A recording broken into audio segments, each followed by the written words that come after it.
Diablo 4 into the endgame. Okay, here we go. So this is video talking about the endgame of Diablo 4. Apparently it came out 15 hours ago. Didn't get a chance to see it. So we're going to take a look at it and see what's going on.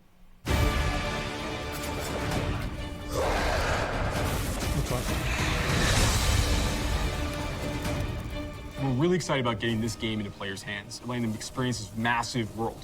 The main cornerstone of D4 is play your way. As a player continues to advance through the story and into the endgame, they'll unlock a ton of brand new activities that provide meaningful progression, no matter their playstyle.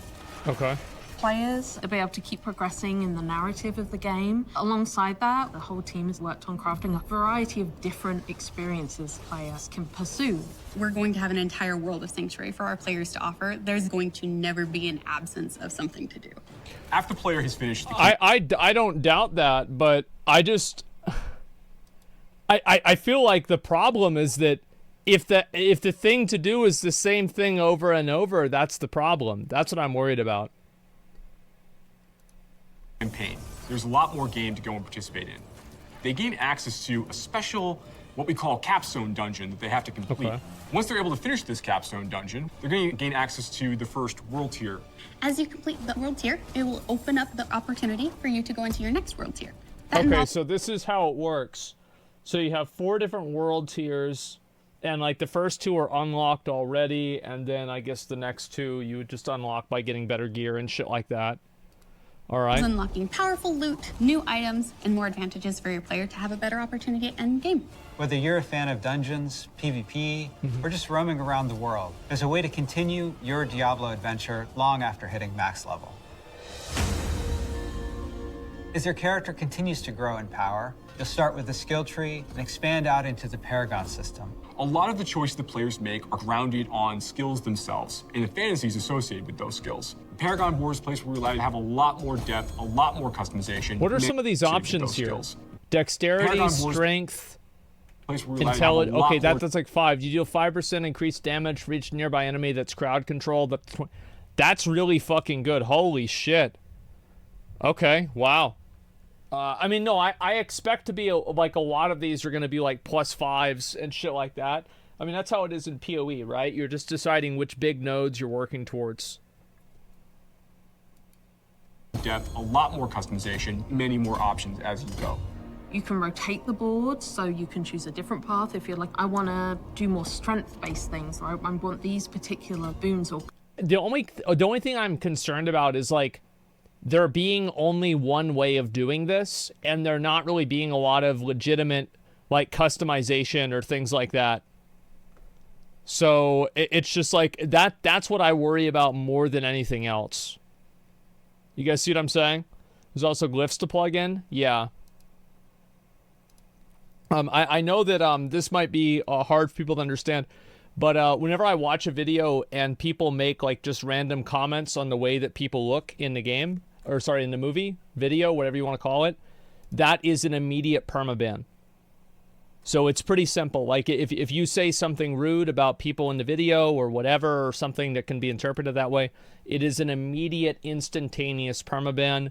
I'm not even gonna like. I don't care why or whatever. You're just going to immediately get permabanned. Like literally 1 strike rule. There's no reason for it not to be a 1 strike rule. Here we go.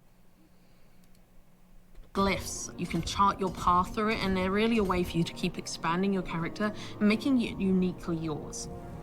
Similar to the Paragon boards is the Codex of Power. It's an in-game system that holds the aspects related to the character. You are able to complete a dungeon, and they will have a chance to drop an aspect that you can pick up. And what this allows players to do is take items There's a chance. I thought you got them up every time. finding in the world and make them more powerful, turn them into legendary items. It's really special to discover what kind of playstyle really means the most to you. Okay. Every part of Sanctuary is fulfilling and satisfying. Dungeons in particular are really close to my heart. Nightmare dungeons are going to give the players the opportunity to experience a dungeon that they might have already experienced in their past playthroughs. They'll enter the dungeon with a found sigil. So it's basically just like hard mode versions of the same dungeons. Okay, that's fine. Sure. alters the playstyle and the intensity of the dungeon. They're more difficult and they have additional objectives, and then they also have affixes, which add a degree of difficulty for you and your group to work through. One of my favorite affixes that you can find in Nightmare Dungeons is actually called Hellgate. Occasionally, these portals will open up throughout the area. What is that will this? just pour out different monsters that aren't native to that region for you to also be dealing with while you're trying So to Elder Portals. Okay, yeah, I've seen this before. Got it. Makes sense. handle everything else inside the dungeon. There's All over right. 120 dungeons to play through and find in Diablo 4. Very and cool. Any one of them can become a nightmare dungeon by finding a nightmare sigil and then using it to activate the nightmare version of that dungeon space. Everything's a little darker, everything's... I hope that you don't have like a meta of just farming nightmare dungeon, farming these sigils and then doing the dungeons where like you don't even really want to farm the sigils, but you kind of have to. I would find that to be kind of boring because that's what happened. I think that's what happened at the beginning of like Diablo 3 Reaper of Souls, is that you would have to do something you didn't really want to do to progress in the greater rifts. more difficult. It's going to add a little bit of a twist of flavor. Yeah, minus on your 6 minutes, particular dungeon. exactly. There's some targeted activities in Diablo 4 that suit what you're feeling in the mood for. The Forces of Hell are starting to have more influence in certain parts of Sanctuary in the vast interconnected overworld of the experience. And as the players are going into Helltide areas, you're gonna find even more powerful monsters. And by killing them, they'll be able to gain these special shards they can take to go and use to purchase these big rewards that are available at these caches that are found literally throughout Helltide areas. The sky darkens and the rivers run red, meteors fall from the sky, and the monsters get harder. We really want to create new experiences for the players. There's one... They have to add in new NPCs though. Like I feel like you can't do that without adding in new NPCs that are different and unique. I really like called Whispers of the Dead, which you get from the Tree of Whispers. The Tree of Whispers is grim and a little gruesome, but it's also something mystically haunting and kind of beautiful. The tree has a little bit of a grudge against our players, and it would like for them to go serve its needs. So you're going to go serve these bounties, gather different rewards, different items, and bring them back to the tree in hopes that... Okay, I mean, like, yeah, all that stuff seems pretty much fine. It's just that, like, I don't really know what it's going to be like because you're just going to be doing the same stuff. Like, you're killing the same mobs over and over. Like, maybe if they changed the shaders and things like that, maybe that would be okay. But I still don't think it would really be that. It would be good enough. Yeah, bounties. Yeah, I don't want to have to... The thing is, like, I don't want to have to do inferior content because certain rewards are, like for example, in PoE, if I want to do high-level maps, I do high-level maps. I don't want to have to do, like, you know how, like, you have builders and spenders in fucking Diablo 3 or Diablo 4? I don't want to have to do builders. I just want to do spenders. And I want my spenders to allow me to do more spenders. I don't want to have to do content that, like, is pretty much a waste of time just so I can get and do the content that I actually want to do. That's what I'm concerned about. It can exchange you something really meaningful. Maybe you're going to go builders to for the Sirius Fractured and Elder? Peaks and Yeah, take that's out true. some werewolves that are rampaging in a town. That's true. They're contained activities that you can do alone or in a group. We really wanted to create variety for people to be able to spend time where they wanted to in the world. It's very cool the way it's been put together, and I can't wait for people to see it, to be honest. In Diablo 4, we have a focus on the world of Sanctuary. And there are parts Yeah, of I do that open world world that we stuff. call the Fields of Hatred, where Lilith's presence in Sanctuary has begun to seep through and manifest these poisonous areas throughout the world. Okay. When players go to these regions, they get to engage in player versus player conflict. These offer opportunities for the player to collect shards. But there is a little bit of a catch. In order to get these shards back to town, you will need to purify them. Other players will definitely know that you're attempting to purify your shards, so you'd better be prepared to fight if you're going to be playing any PvP, and be prepared that you might lose some stuff in the meantime. Once they've got the purified shards, they can take these, go back to nearby towns to sell them, and then use that to buy a whole bunch of like interesting cosmetic items and rewards. It's a place for... I think that's pretty much fine, like, as long as you don't have to do it. Like, my viewpoint is always, like, having this system in the game seems fine, but making people feel like they have to do the system is bad. Like, I actually think there's a lot of people that like doing PvP in games like this that would enjoy this and think it's fine. But I'm just not one of them. Any time that a game makes you do PvP whenever you don't want to do PvP, I think that's bad design. Because a lot of people don't want to do PvP. Why make people do something they don't want to do? It's actually just that simple. I don't know why so many games struggle with such a simple idea. People who really love PvP and want to still get loot and still increase their character's power, if that's the way they want to play, they can. Yeah, exactly. I think that's fine. Launch is just the beginning. One of the things we're really focused on is creating a living, breathing set of updates for players to engage with after the game has gone live. It's really just going to be a way to keep coming back and experiencing more Diablo 4 in fresh ways. We're really eager to hear all of your experiences and just enjoy the entire story with you all.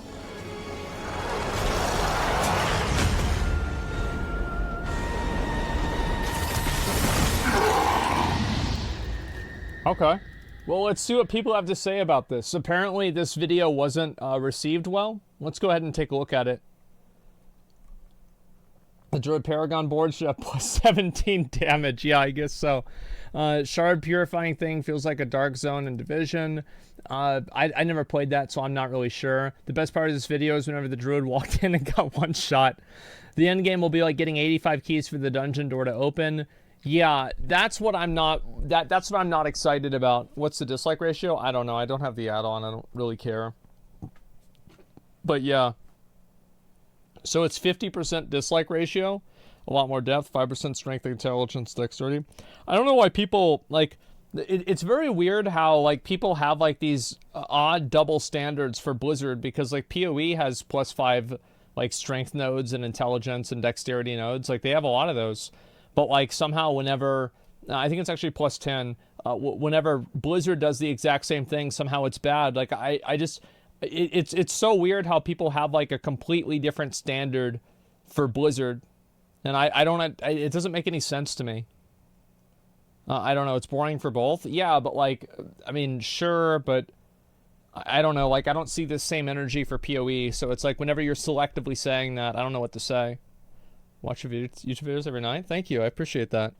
And Blizzard equals bad, one head? Yeah, I think so. Stats aren't the problem. It's where the destination nodes are worth it. Exactly. Yeah, +5 is bad, and +2,000 damage is also bad. Looks very whatever. Well, I think that they don't really want to make... The thing is, I don't want them to make the Paragon board some, like, massive, complex... fucking puzzle that has to be unraveled, because if you do that, then it's just going to be so complicated and so hard for people to understand that you run into the same problem that PoE has, where there's a new league coming out in a couple of days, and there's a lot of people that they played Diablo 4, they saw how exciting Diablo 4 was. I think this PoE league is going to massively pop off. I really think so, because you have so many people that are hyped up behind, Last Epoch, people have talked about it a lot. Diablo 4, big game, and you're going to see a lot of people go and want to try out PoE, but they're afraid to because of how complex and how, like, over-designed it is. So, I don't think that the game needs a lot of unnecessary complexity. Let's see here. Whenever I hear play your own way, I assume there's not a single game mode that's remarkable. I don't know. I think it really kind of depends. I think you could say this about Elden Ring. I mean, you can play Elden Ring as like a two-handed like DPS. Like you can play like dexterity weapon. You can play like spells. You can play like sword and shield. I think there's a lot of different ways you can play. A lot of games you can play a lot of different ways. Let's see here. Paragon will make your character uniquely yours. Yeah, I mean, of course, right? I mean, that's just...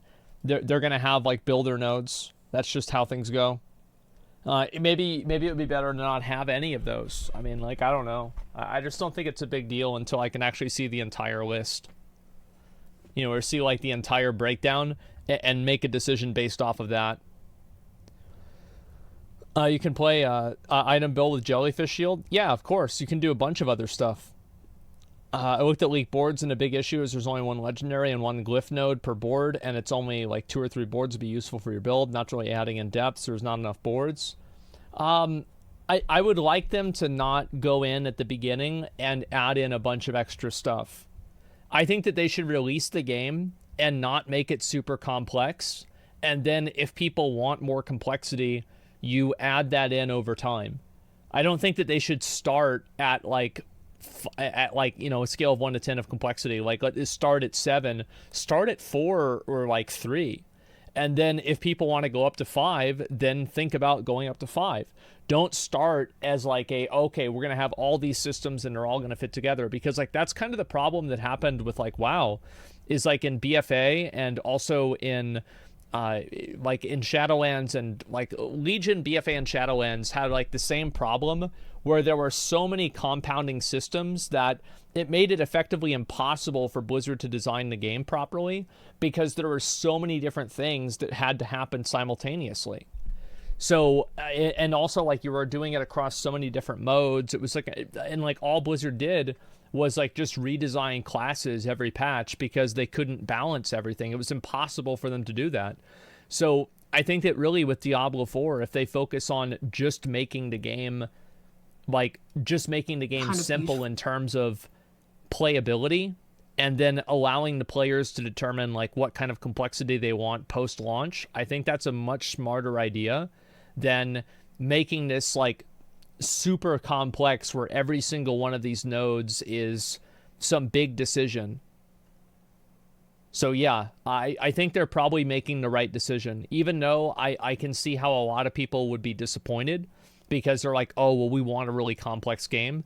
But I do think that Diablo 4, the goal of Diablo 4 is not to be this super omega complex game. It's just to be a rewarding game that is fun to play. And it doesn't need to be super complex. The respec cost? Yeah, 50. Well, I mean, like, I don't know how long it takes to get 50,000 gold. That's the thing, is like, this seems like a lot of money, but how much gold do you really get for completing endgame activities? Because like this person has 4 million. So like, I remember in Diablo 3, I never really ran out of gold. I had like, I think billions of gold in the game. So I don't think that a respec cost is like super great, but as long as it's not something that's prohibitive, then I don't think it's a big deal. Complex trees would be more enticing if we could respec for free. This applies to PoE too. Yeah, I agree with that as well.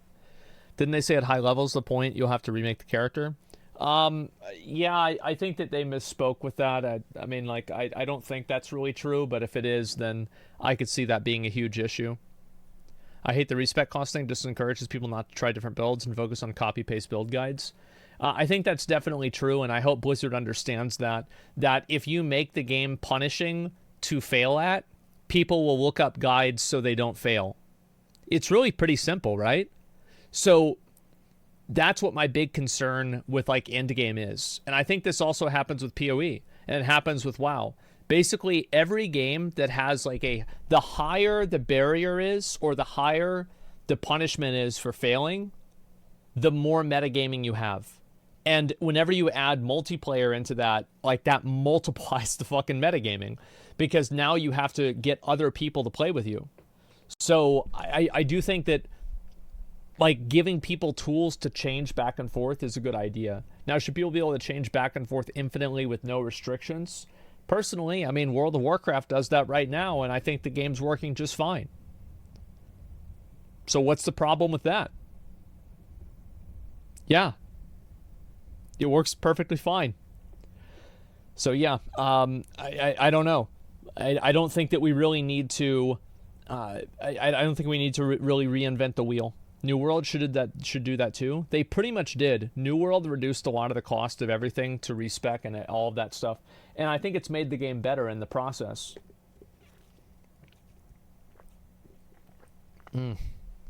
XP farm, no barbs or druids. Exactly. Diablo 4 will never have a hardcore mode competition. They need to remove death counter skills like Sork. Oh, well, I don't know about that. I mean, obviously, like you're talking about like death saves in hardcore. I don't really care about hardcore. I think it's a waste of time. If people in the hardcore community don't like it, then they should get rid of it. If people in the hardcore community do like it, then they shouldn't get rid of it. I don't really give a shit. yeah, so and also like people have like logout macros in PoE too, or at PoE as well.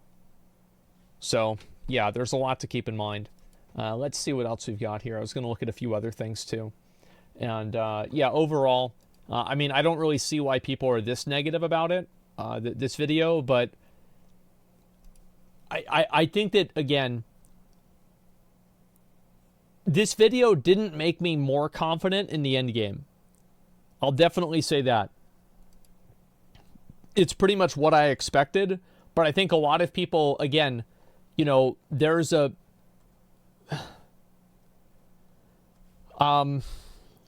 there's an overrepresentation of very serious players, and because of that overrepresentation of very serious players, because they're all the ones that are watching all the videos, they're all the ones that are watching all the YouTube guides, and they're keeping up with all the news about the game. Like, those people are actually a very small amount of the audience that Diablo 4 is intended for. So sometimes just because you have bad reception on a video doesn't necessarily mean that it's a bad direction for the game to go in. It's literally a vocal minority, and it makes sense for it to be a vocal minority because those are the people that are most invested in the game. And I'm not saying that, like, their opinions don't matter, but I don't think that you should completely write things off because of that. So, yeah, that's about where I'm at.